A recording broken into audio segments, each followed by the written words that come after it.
The truth has arrived.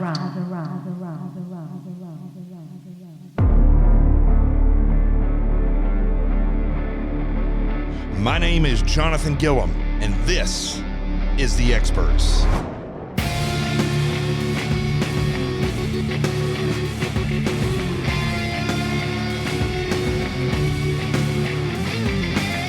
And welcome back. I guess it's Thursday. Wait, no, I guess it's Friday. I guess that's what it is. I don't really keep my calendar in front of me anymore. Living the life that I live all over the place. I just know I have to be somewhere in 3 days, and then I kind of just head off in that direction. You know, there's interesting things happening in the news. I want to go over a few things that have happened over the past day, but also to mention that Rudy Giuliani and the press conference that he had today was just amazing. It was absolutely amazing. And or yesterday, I should say, because today's Friday. But this press conference, and I really want you to go look at it. Go to YouTube and just look up Rudy Giuliani and look up the press conference that he had, where he laid out the whole case for what's going on. You know, some of the things I think we could talk about on the level that we're at. I mean, they're going to be doing a lot of things. I mean, the main thing that comes out of what that I've seen after discussions that I've had with several different individuals and then watching that press conference is that it's not, listen, a recount's not going to do anything. It's a revote. It has to be a revote, the way that they've done this stuff. But I want to talk about this just a little bit. It's actually from yesterday, I believe is when this was. But I didn't do a podcast, so I want to mention this stuff that has occurred, because here's the thing. If the president doesn't get reelected, these are things that we need to talk about, because they're good examples of what happened and how the left is handling us. And one of those things is that Wayne County in Michigan, the GOP members, there were two GOP members that said they would not vote to certify the ballots because there's some strange things that were going on up there. And they ended up being completely bullied, basically, is what happened. And I've got an audio of one of these. It's actually a video. You can go check it out. It's on my Twitter, @Gilliam_seal. It's also on Facebook and Connect Zing. Okay, you got to remember Connect Zing. This guy, Ned, what a name, Ned. I'm sorry if your name is Ned, but this guy's name is Ned Stabler, or Stabler, Staebler. He's on Twitter as well. And this is what happens. This is what's really interesting about these people and about the way that they are. He is accusing the people that were doing their job for the Republican Party. They saw what was going on. They see irregularities, which you got to listen. There's irregularities all over this, which I'm going to go into that in a minute. I think I may have gone over some of this stuff, but there's all the irregularities in voting. You knew it was coming as soon as the Democrats started crying about mail-in ballots and then sending them out, sending the ballots out and changing the laws, even without the legislation in place. They just changed laws. And the totality of the circumstances. Remember, I always say that. I always bring that up when I'm looking at something. It used to drive them crazy when I was on CNN. And I always talk about the totality of the circumstances. What is that? That's where you look at everything that's occurring, everything that's occurred, and the behavior. Not just the facts, like millions of unrequested ballots were sent out. This never happened before. Not like this. I mean, you can request a ballot, like an absentee ballot, and that makes sense. You know, you're not going to be around, so you request a ballot and you get it. But this time, I mean, the fact is, across the country, millions of unsolicited ballots were sent out. Now, what do you think happens to those ballots? What happens if they throw those away in the trash and people are scouring through the trash to look for these ballots? What happens if in a retirement home right? They didn't solicit the ballots. And let's say there's 300 people in that retirement home, the elderly rehab clinic, and they send 300 of those ballots there, not even solicited. The people don't even know that they're coming there. Maybe they have an insider that's there, and those ballots get there, and they go and collect those, or they have those people fill them out because those people are associated with the Democrat Party. Oh, goodness grief, Jonathan. No way that people couldn't get away with that. Really? Nobody's checking. They could have easily gotten away with that. But you can go beyond the sheer facts when you look at the totality of the circumstances. Now, I always push and I always talk about how the evidence should guide you, not your intuition, not your opinion, not what you feel. Now, those things can come later on after you start collecting intelligence or information or evidence, whatever you want to call it.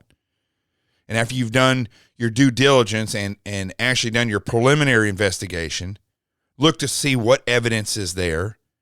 Is there evidence beyond a reasonable doubt? Is there people telling you that that they work in a certain place? They'll say, I will sign an affidavit, I will take a polygraph, that this actually happened. Do you have these things? And then far beyond, just beyond that, okay, you do your due diligence, you discover whether or not there's evidence there. But one of the other things you can always look at, which I don't know if you know this about polygraphers, but a polygraph test is not just something that they hook up to your skin, your fingers, and the thing that goes around your waist and measures your heart rate, and they put a blood pressure cuff on you, which is the most annoying thing in the world. There's nothing worse, and when you're trying to stay calm, than being able to feel your own heartbeat. But I went through statement analysis course where we actually study the things that people say when they're guilty, when they actually are lying. And there's a system in the way that you can actually look at these things and based on statistics, kind of get a pretty good feel, almost like a piece of raw evidence that somebody is lying. And people always think that these polygraphs are not that reliable. And maybe they are, or maybe they aren't, depending on how the person feels that day, or if they have a guilty conscience for nothing. I know plenty of Catholics. I'm not Catholic, but Catholics have some of the most guilty consciences out there, and they've done nothing. And these things can have a huge effect. Is it too hot in the room? Does that make you sweat? Did you eat something bad that's, like too much coffee and it's lifted up your heart rate? Those things can affect the machine. There's no doubt about that. But it's the keen eye and trained awareness of a polygrapher that studies the statements that a person makes before the polygraph is actually administered, the actual test, during the interview, and they're asking certain questions, and they listen to the statement. I'm not giving off anything about how polygraphs work or anything, but this is the absolute truth.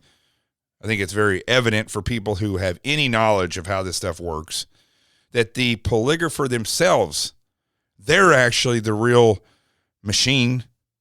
That other machine measures certain physical characteristics, but overall, what really helps a polygrapher understand what's going on is the statement analysis. For instance, did you know that 20% on average of the people that call 911 and report a homicide are actually the people that committed the homicide?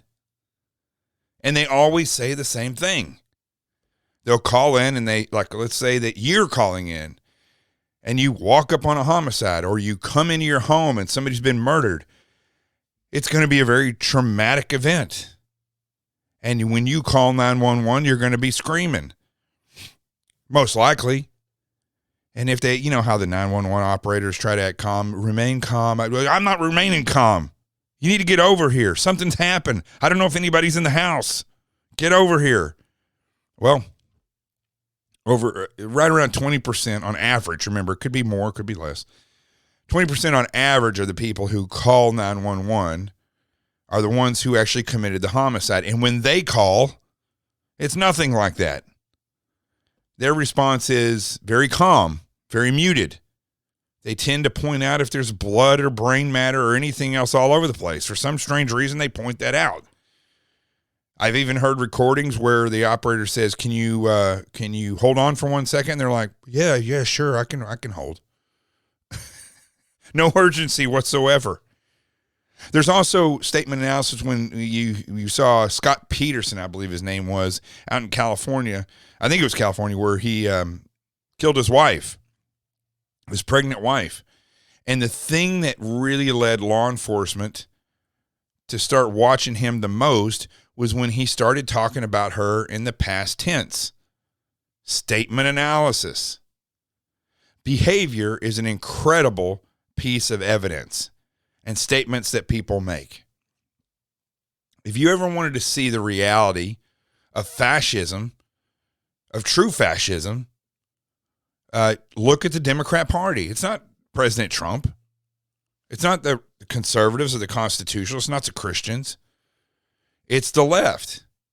Case in point, this group of, or these two Michigan State workers or officials who didn't want to certify because they felt, looking at what they saw, the evidence and the totality of the circumstances they saw, there was something hinky with these elections.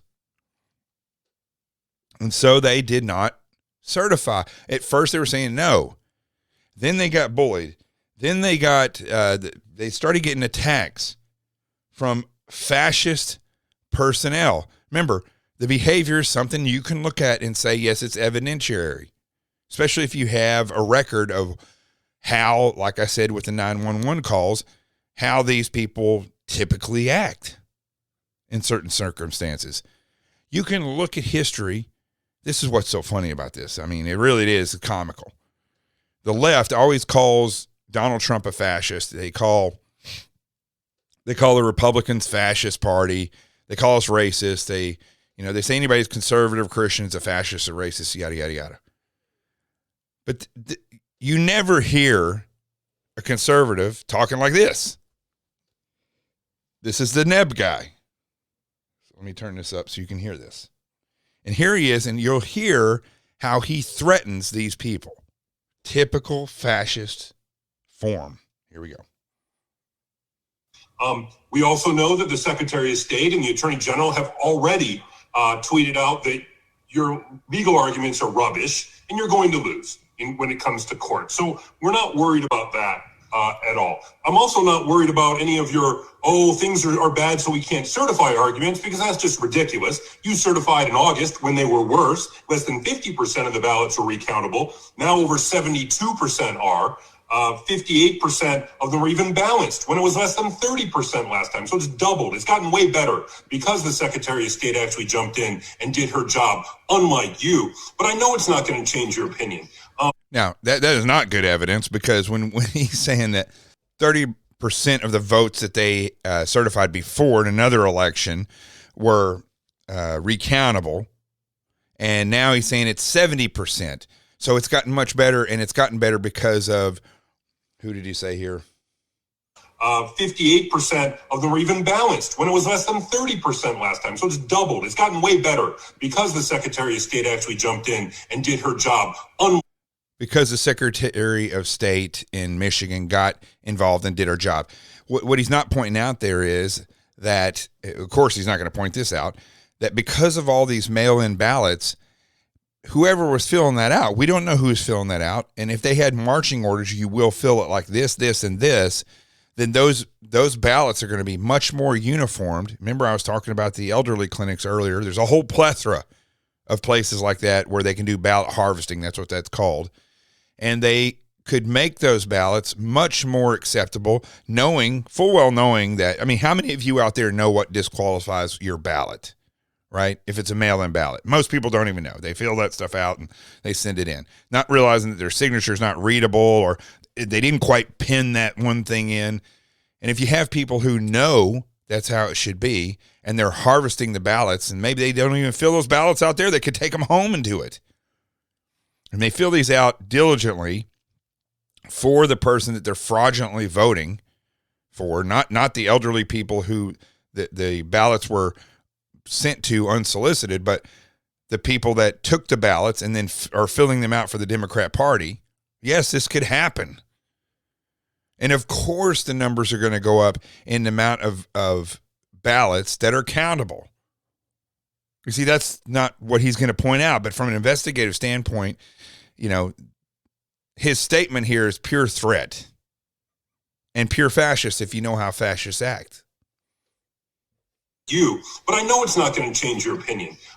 You talked about not certifying Detroit, even though you acknowledged that Livonia, a city, by the way, I know you know is 95% white, had bigger variances than Detroit, which is 80% black.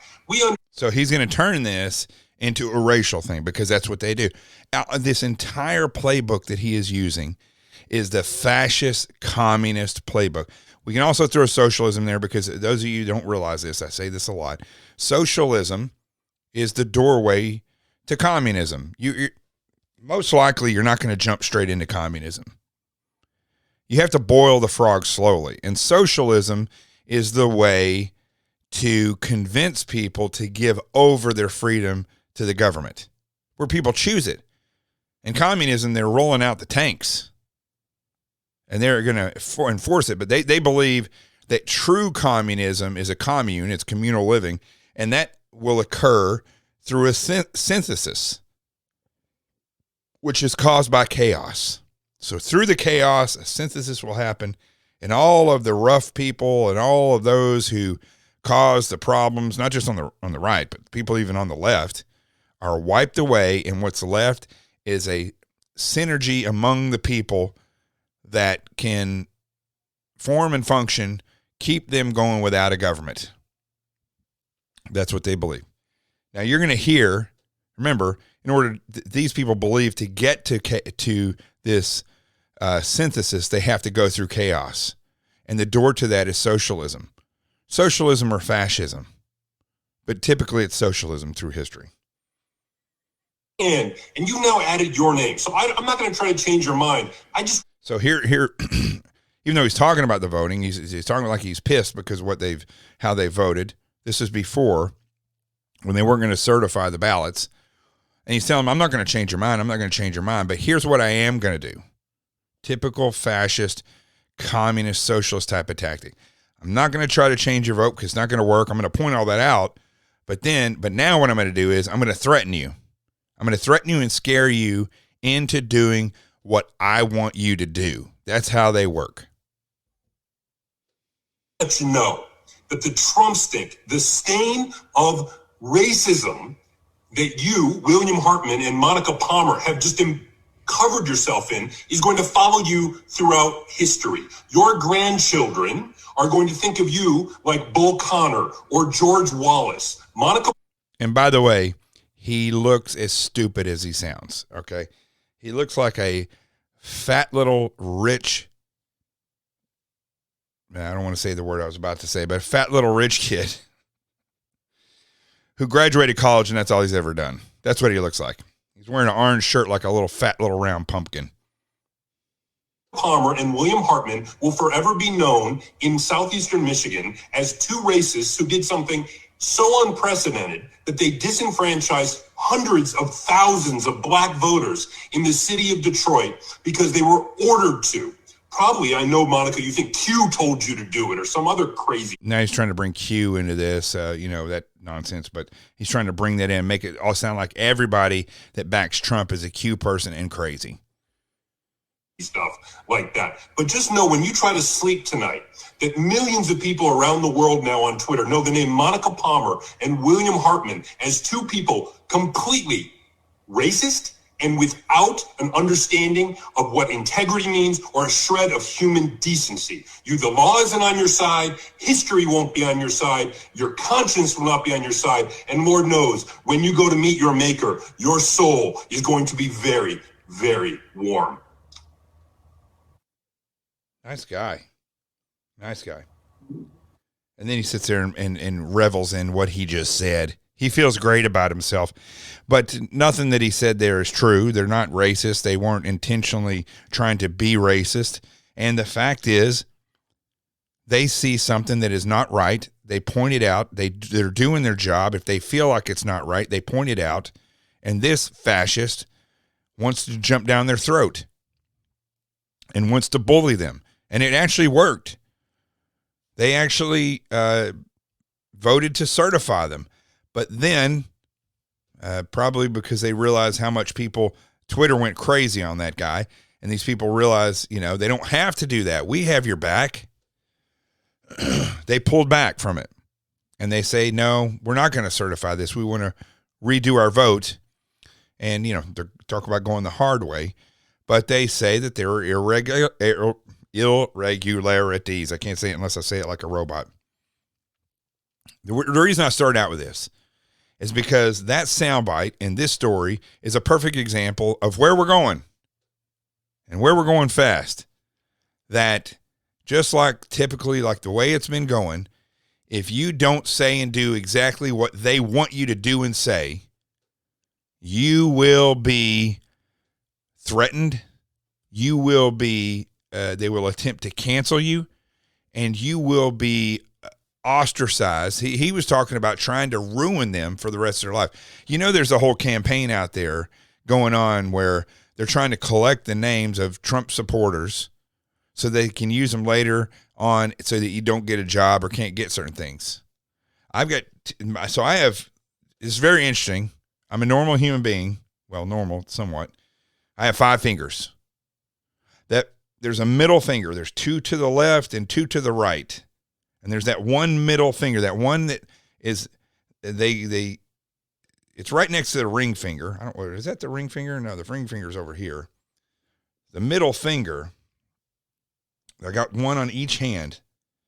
And the interesting thing about when I turn my hands around and I pull all those fingers down except those 2 middle fingers, I'm basically telling people like Ned that he can go F himself.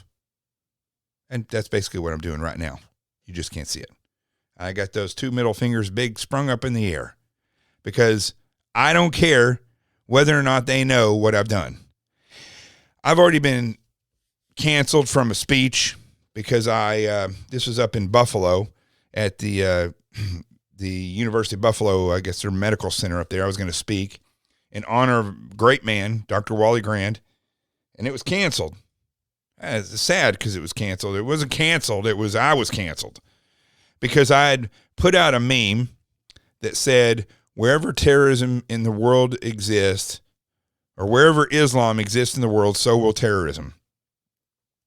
And that's a fact.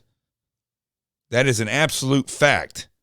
It's not a racial fact. It's not a fact of hatred. It's a fact of truth. Wherever Islam is in the world, terrorism will also exist.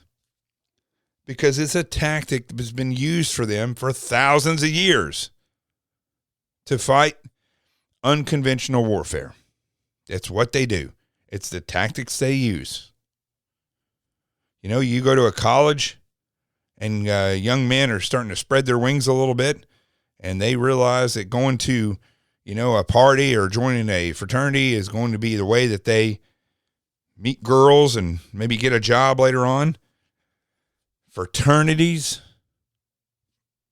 wherever there's a fraternity, you're going to have fraternity boys, you're going to have parties. They're synonymous together. It is what it is. It's the truth. And it's the same with Islam and terrorism. In fact, I always give them a compliment. I always say, if we want to stop Islamic terrorism, Islam can just stop it and say no more. We progress. We're progressing past that, past the jihad stuff. And we're going to work on a holier and more peaceful religion. If they did that, you wouldn't have any more terrorism. And they could go slaughter all the, what they call radicals or really fundamentalists, and further that peaceful move. But where was I going with that? Where in the heck was I going with that? Let me pull this down. I like doing this sometimes when I screw up and I don't know exactly what I was saying. I'm going to have to pause it to figure it out. Stand by 1 second. What I was saying was, I don't care. Putting them fingers right up in the air. I don't care. I don't care that I was canceled from that speech because I said that quote in a meme. It's the truth, and it's a smart truth to understand.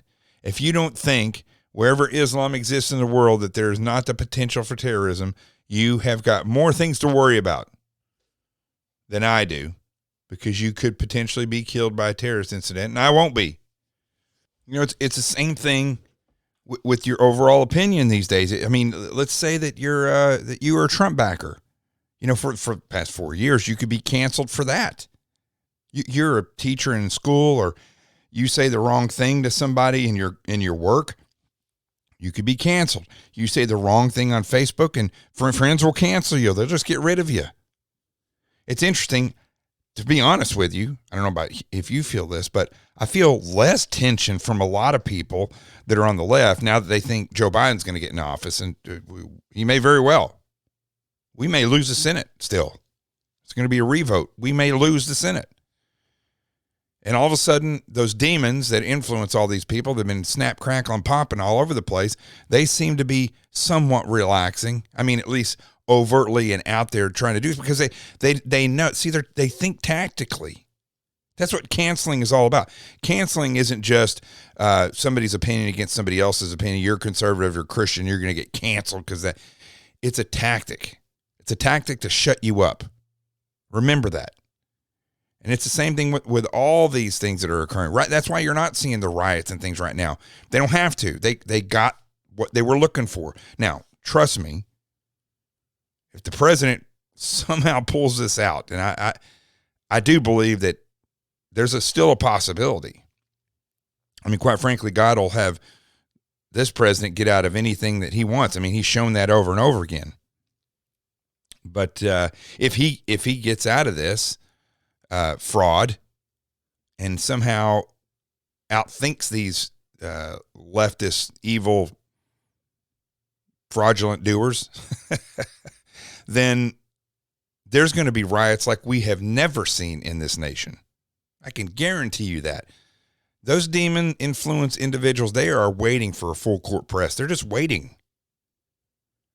And so we have to be prepared for that. And the way you do it is you just stop caring. Stop caring about what they think. Stop caring about tiptoeing around. Stop caring. What I've found is that if and when, and I listen, I've been blocked on YouTube for criticizing David Hogg. My Facebook was pulled down recently for nothing. I have no clue. And my Instagram was completely deleted by they ran by Facebook as well. My Twitter has gone from 125,000, check this out, down to 100. Right now it's at 122,600 in the past 2 weeks. So I'm literally hemorrhaging people, and I've barely been on there because I've been speaking and been on the road. So stop worrying about it. I used to worry all the time. I know a lot of people will not admit this. I used to worry all the time that Fox News or CNN or Hannity's producer were going to stop calling me, that I'd say the wrong thing. I stopped worrying about that stuff. I stopped worrying about it because I stopped worrying about being relevant or irrelevant. I'm relevant. You're relevant. What I have to say is just as important if I'm saying it to 5 people or if I'm saying it to 5 million. Quite frankly, I don't care what any of those people think anymore. And it's been very, very liberating. And in fact, I've become known as somebody that people can turn to if they can find me if I haven't been canceled, but they turn to me and they're going to get the truth, and they're going to get a good analysis of the truth. So stop being afraid. Listen, seriously, stop being afraid. If you do what's right and you lose your job in the process of doing what's right, God will restore that to you. You're not going to make a sacrifice without growing. You may not get it restored in the same way, shape, or fashion. I tell you, if the conservatives stood together, and I'm talking about the rich conservatives, the people who were attorneys, and then all these people who understand what freedom's all about, if you all stood together, you wouldn't have to worry about losing your job. You would identify who's the good speakers, who's the people who are willing to drive across country to get something done, who are the people we can rely on that have legal degrees to defend people, and where are the big donors to take care of, the funding these things. If we had that, there would be no problem. The left would be crushed. But that's the problem, isn't it? That's the problem. We cannot get those people organized for the right reasons, while the left, day after day, somehow organize the same exact people that are demonically influenced. And they just snap, crackle, pop together. That's my new phrase for the day. Okay, enough on that. I'm going to, and there's other stuff in the news about what's going on. Let me see if anything's popped up since I've been doing this. Again, I do this a lot of times. First thing in the morning. It's now 5:09. It's 5:09, and I will be posting this show here in just a little bit. Let me just see what's coming up here. Mitt Romney's trying to make, speaking of relevant, Mitt Romney's trying to make himself relevant by blasting Trump. I really wish that guy just go away. He's such a freaking, he's like a, what Mitt Romney's like? I remember one time I was sitting in the library in college, and I was trying to study, and I was going out of my brain because I just didn't feel like being there. And I was staring out the window, which I often do. And I see this girl walking, and I don't know, I was like 4 stories up. I'm just looking down and seeing everybody, but I see this one girl in particular. She's walking, and there was a root from a tree sticking up through the concrete, and she tripped over it and nearly busted her rear end on the ground. I didn't laugh. I was just like, man, that freaking root, that's kind of dangerous, Well, throughout the day, I went ahead and did whatever else I was going to do. I was in the classes, eat, whatever, study. And then on the way home, it was just about to get dark. I'm walking down the same sidewalk thinking about, I don't know, whatever you think about when you're in college. And damned if I didn't trip over that same root. That's Mitt Romney. He's just a pain. He just pops up and trips people every now and then, or at least tries to. He doesn't do anything good for the country at all whatsoever besides that. I'd love to see somebody cut that root down. And I don't mean that in an assassination way. I just wish he'd be gone, voted out of office, just go away. Let's see what else here. Crap.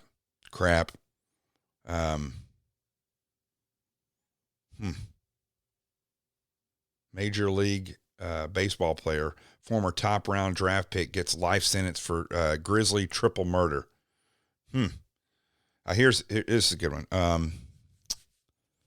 This is about Pennsylvania. Anytime I can talk about, that is the weirdest group of people at the top of Pennsylvania.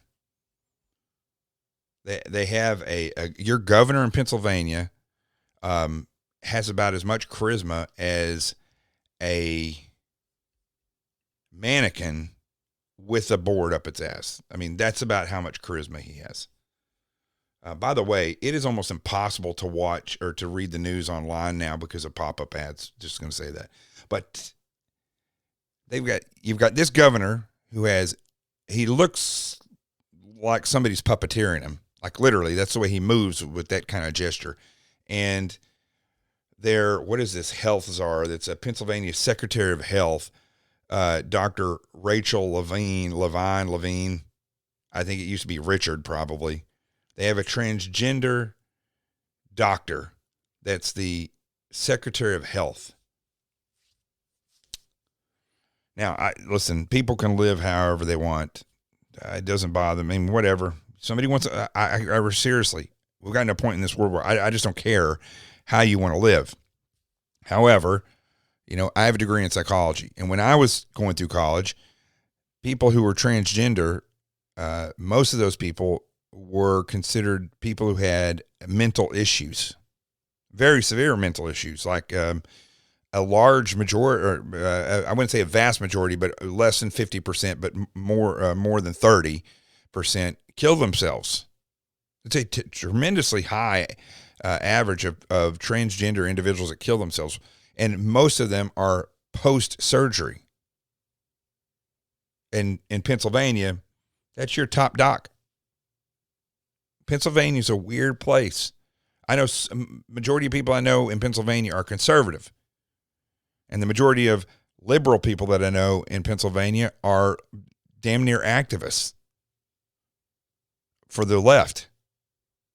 So it's a strange place, and it's being bastardized by weirdness. There you go. That's my commentary on that.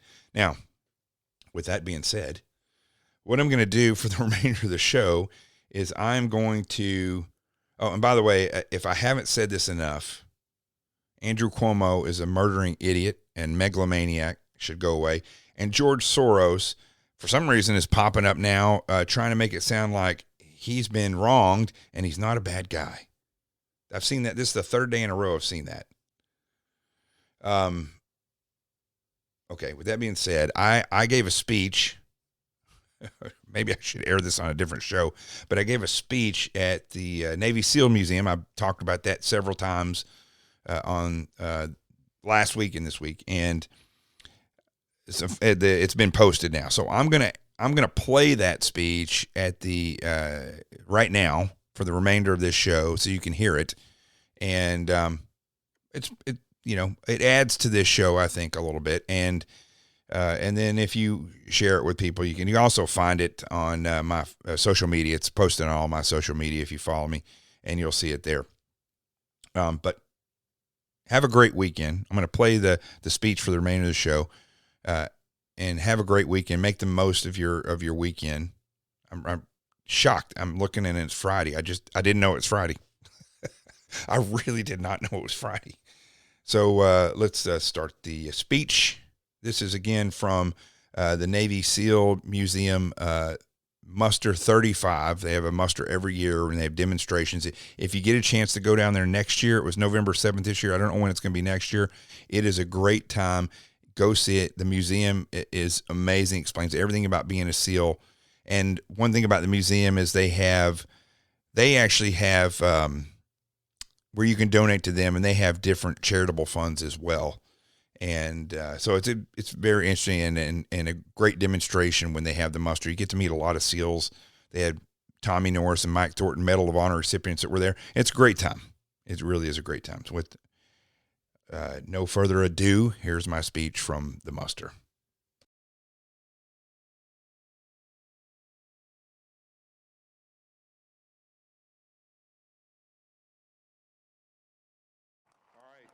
I don't have to I like to use my hands a little bit when I speak. First of all, men that are up here, I'm honored.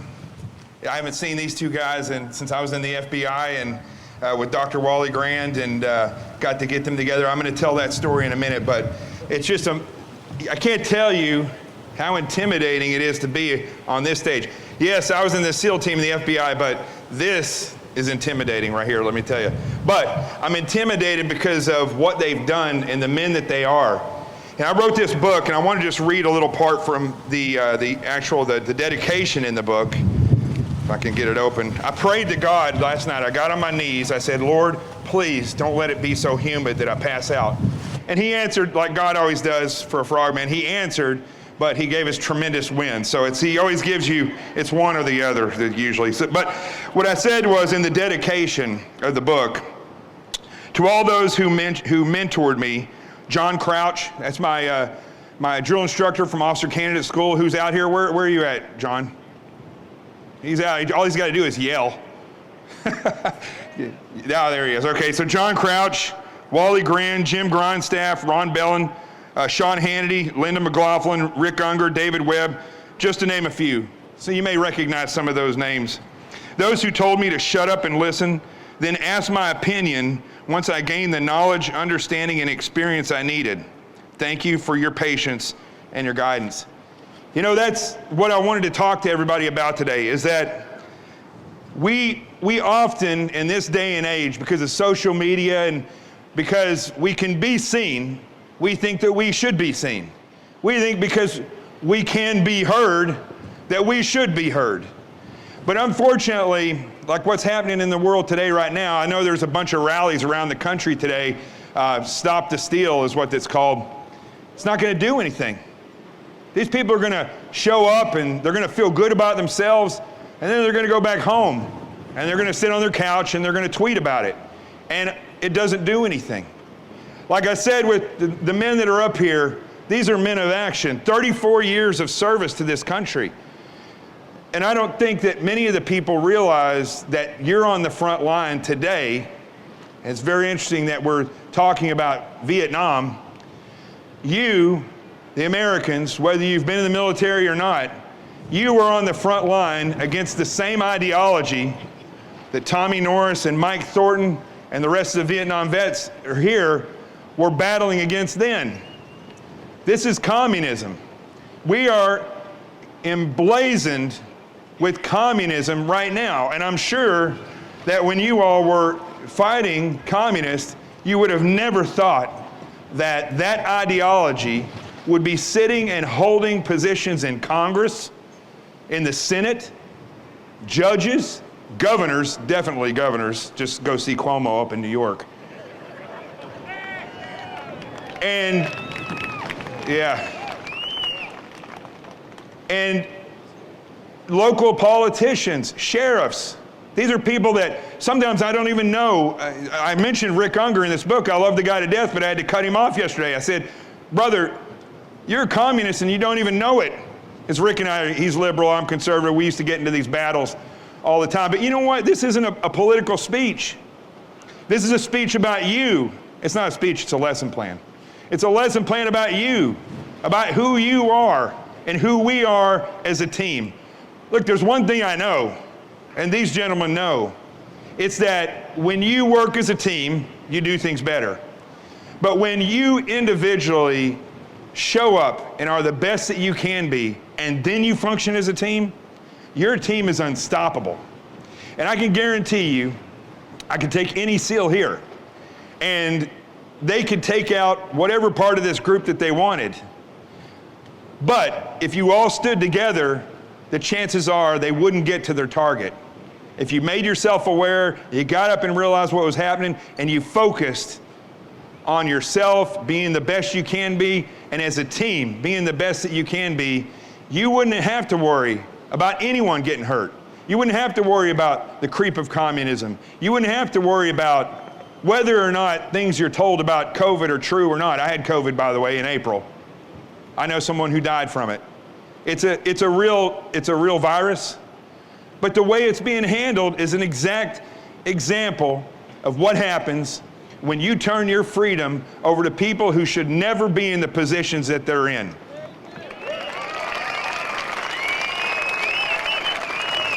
There's no plan.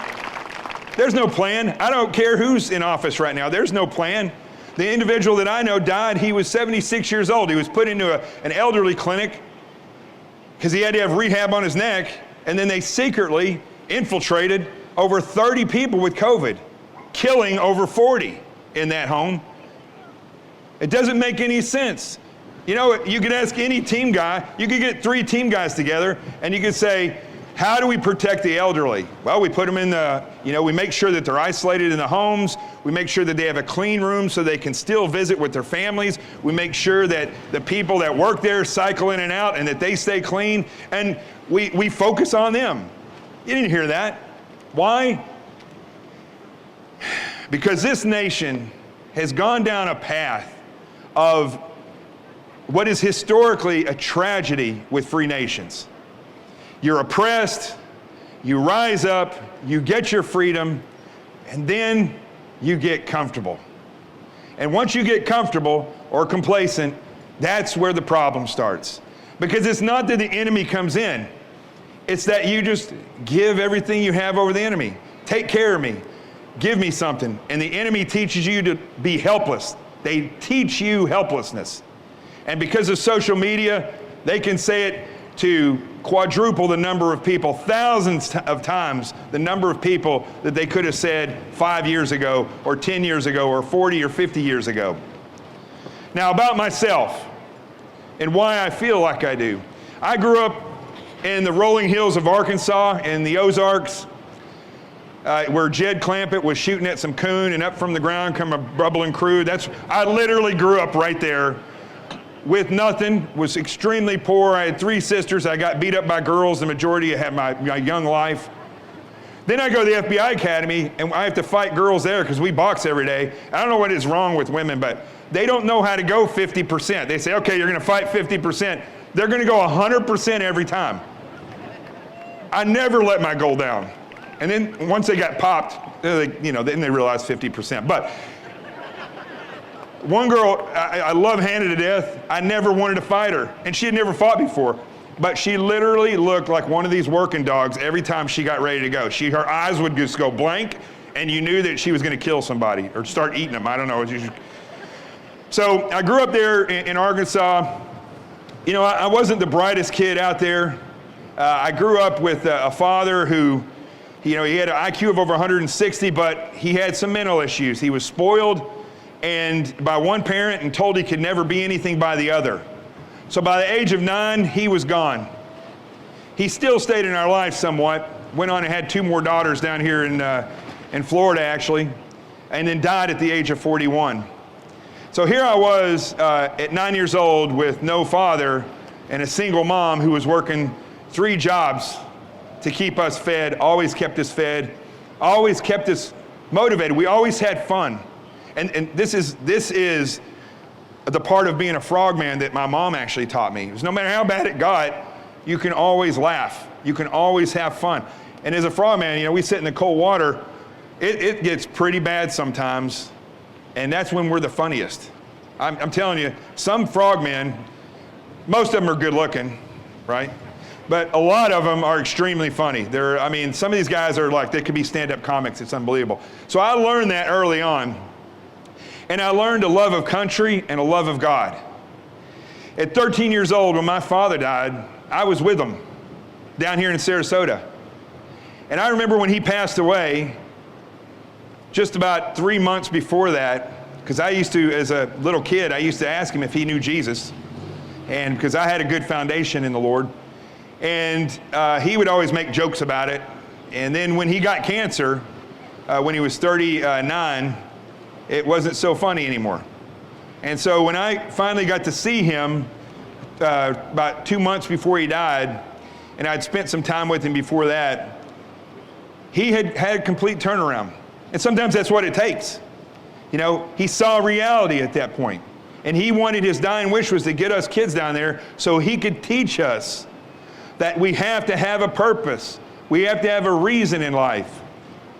And I said, yeah, I know, that's what I've been trying to tell you for 13 years, and you finally got it, that's good. But when he died, the day that he died, I saw a man who was a complete failure succeed at the very end of life. My mother always told me I could be whatever I want to be. And a lot of moms do tell their kids that. But she always made sure that I believed it. I was a little kid. Again, I graduated from high school 259 out of 295. It wasn't so much that I was dumb. I didn't know how to study. Nobody had ever shown me how to study. So by the time I got to college, I was figuring it out. And I wasn't the greatest. I don't know how I got into college. Whoever it was that made that mistake, I thank them. But I didn't waste it. And I got through. Got a degree in psychology and a degree in political science. Which I don't know what I was thinking when I got that, because you can't make any money out of either one of those either. But I didn't have anybody else that had ever been to college in my family, so I didn't know where I was going with this. But something changed. Something changed. These lessons that my mom had taught me. Show up. Be your best. If they tell you you're too small, then train harder. One time I had a coach, and he said, he gives me this speech. He gives everybody this speech. Whoever trains the hardest are the ones that are going to get to play. It's a basketball coach, small town, Yellville in Arkansas. I said, all right, that's me. And we're doing line drills. You go from the baseline to the free throw line, baseline, to half court line, baseline, and so on and so forth. And I wanted to prove a point that I was harder than anybody else there. So I wasn't touching the baseline. I was going all the way to the wall, touching the wall. And when we got through with that, he was like, good Lord, you are motivated. All right, where's the big guys? And that's what he did. He just called the big guys out there and they played. I never really played. I just sat the bench. Still have bad knees from that, I think, from sitting the bench so much. But I learned that I just have to keep going. No matter what they tell me, no matter what my hang-ups, I keep going. Now, getting into the SEAL teams was not an easy thing. I went to a recruiter in Arkansas who had never recruited for a SEAL before, SEAL officer, because I read the books. I thought that being an officer was to be the best. I didn't know that wasn't necessarily the case. So I go to this recruiter, and he says, well, here's what you got to do. You got to do push-ups, sit-ups, pull-ups. You got to do a run and a swim. And I said, well, what should I do? How many push-ups? He goes, well, it says here's the minimum is like 50 push-ups and 50 sit-ups. So we'll just do the minimum, but we'll do them really fast, and that'll impress them. That never works. I don't know what he was thinking. So it took me 3 years of getting in, and God works in threes. So my life goes strike one, strike two, and the third time I go, I hit a home run. That's the way I do it. I'm not afraid to keep going. And when I get into the teams, I finally get into BUDS. I go to Officer Candidate School with John Crouch as my drill instructor. I started to understand about mentorship and about taking what I have, what I've been taught, what the foundation of who I am, and building upon that. And so there's two stories that I just want to tell you, real quick stories. I don't want to take too long. When we got to BUDS, we were doing in first phase, it's just a beat down phase. And you do a lot of these things that don't make sense to you, but they make a lot of sense to the instructors. One of those things was we were going to do a 2-mile ocean swim, which last week was this long, and then next week it's that long, and then it never gets shorter, but it's always a 2-mile ocean swim. And so the waves, because of El Nino, were literally cresting at like 30 feet or more from the back, and it was horrendous. So 2 classes go down there, and we try to swim through the waves, and it was unbelievable. Every single SEAL and person at the commands on the West Coast were on the berms watching these fools get cremated.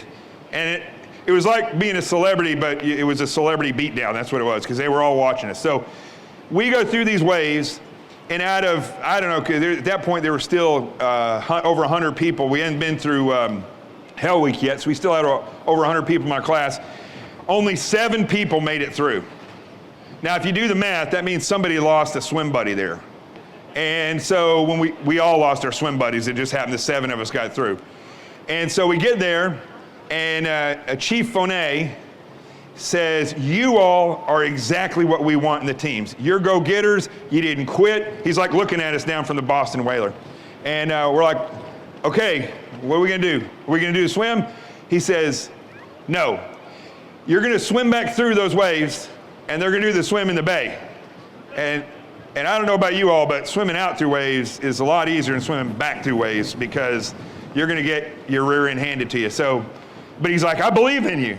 We're like, okay, that's great, all right.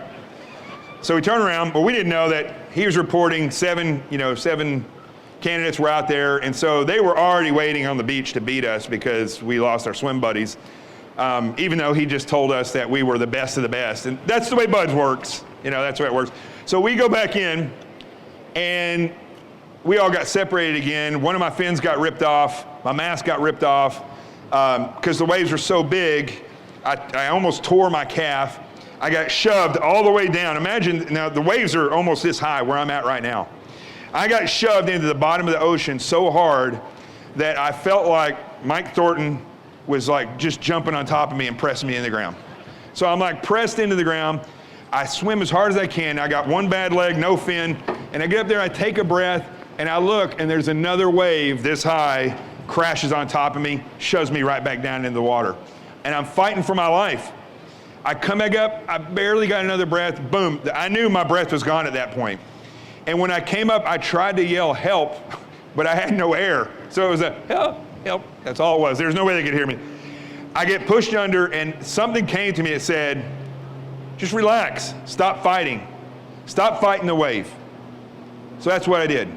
I stopped fighting the wave and held on. And then when I came up out of the water, I literally was at the footsteps of one of the instructors. And I learned so much that day. I learned so much about fighting what is happening versus riding the wave and working it out. And I also learned that no matter how much of a superstar you are, when you get to shore, there's a pretty good chance you're going to get the beating of your life. And that's what I got. I got the beating of a lifetime. That lasted for about 30, 40 minutes.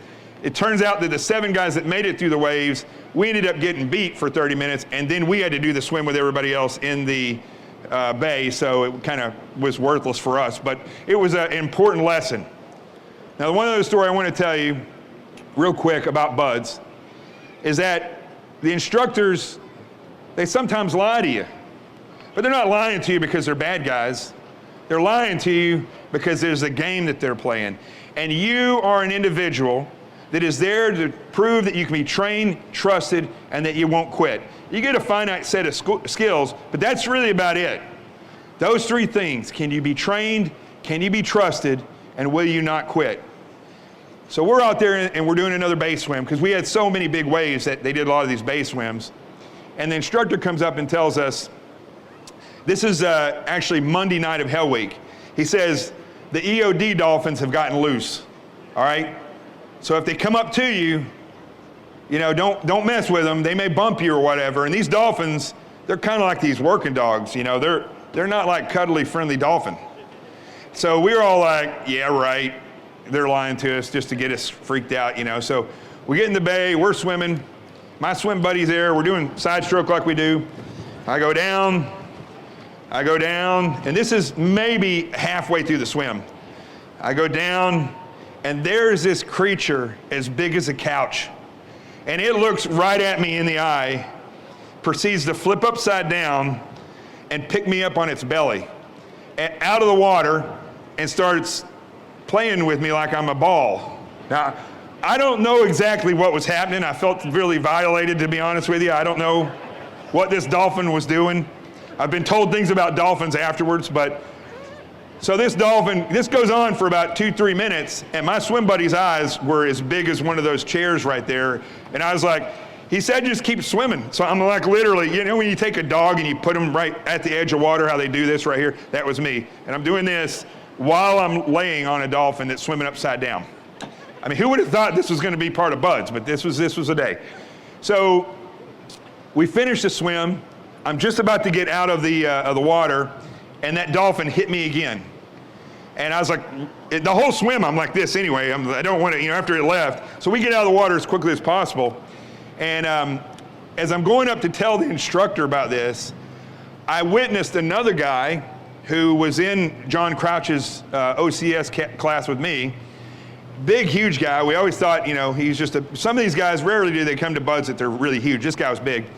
And he's telling the instructor, I was laughing. I was going to tell the instructor, you can't believe what just happened. This guy was telling the instructor that he just had a spiritual moment because of this dolphin, and he realized he didn't want to be at Buds anymore. We were looking at each other like, what in the world is wrong with this guy?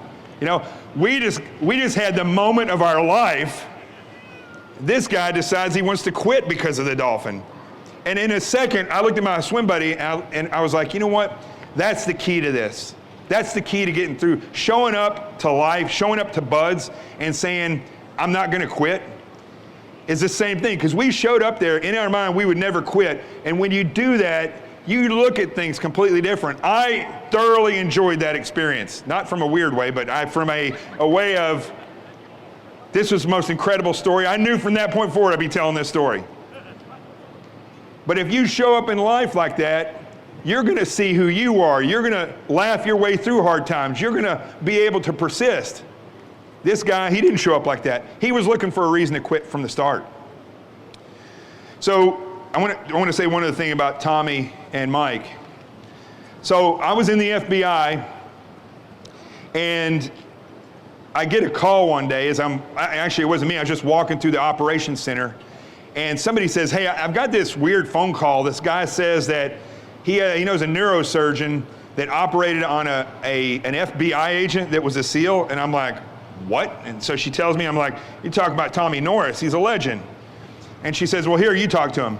As it turns out, this doctor had given a talk about service in the military. He was a neurosurgeon, and he talked about having operated on Tommy and how he watched Tommy's career from that point forward, and it was one of the most impactful things he ever had on his life, because he watched a guy who, he helped give life to or keep life in, go on and make so much of his life.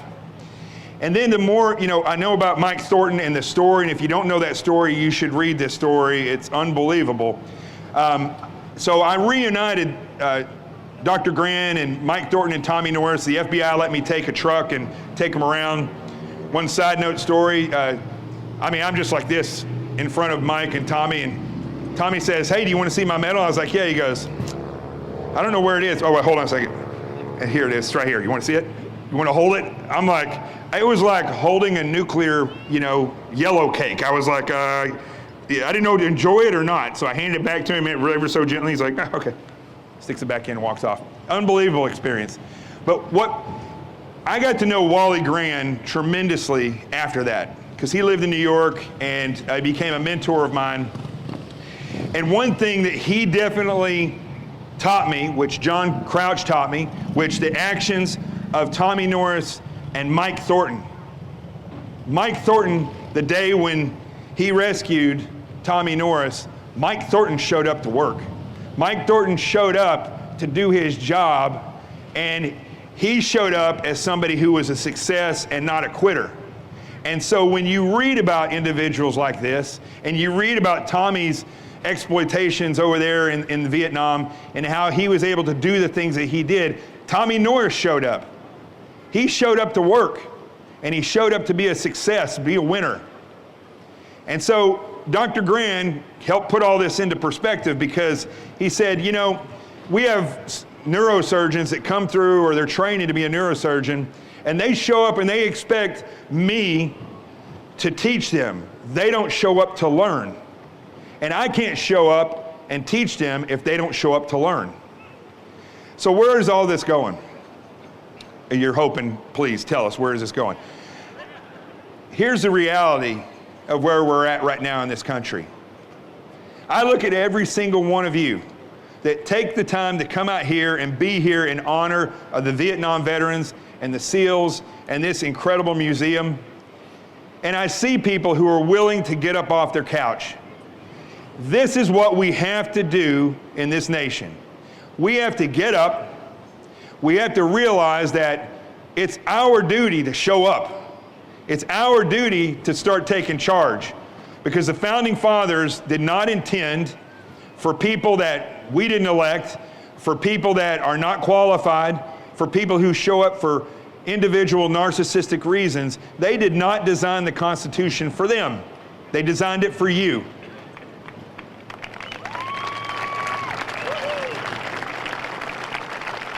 But like Mike said, that comes with a cost. That flag, those stripes, they run red because of the blood and the sacrifice. Tommy and Mike talked about, they wear these medals, and they wear them in honor of those who never came back. And I'm here to tell you, there could have been 1 million people die for this nation before. Now we're in a position where it's your time to step forward. It's your time to be on the front line. It's your time to be the best. And I just want to ask you, are you willing? Are you willing to stand up and stand for the Constitution, to support it and defend it? Are you willing?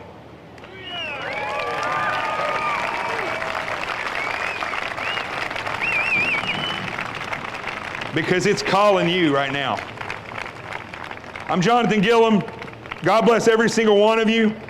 I got books over there if you want to come see me. But listen, remember this. remember this. If you walk out of here, I want you to remember this today.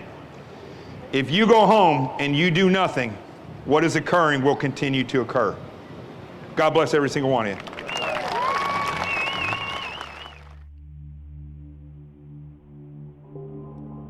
Now, this week went by very fast for me. I don't know if it did for you, but we're in this weird holding pattern, right?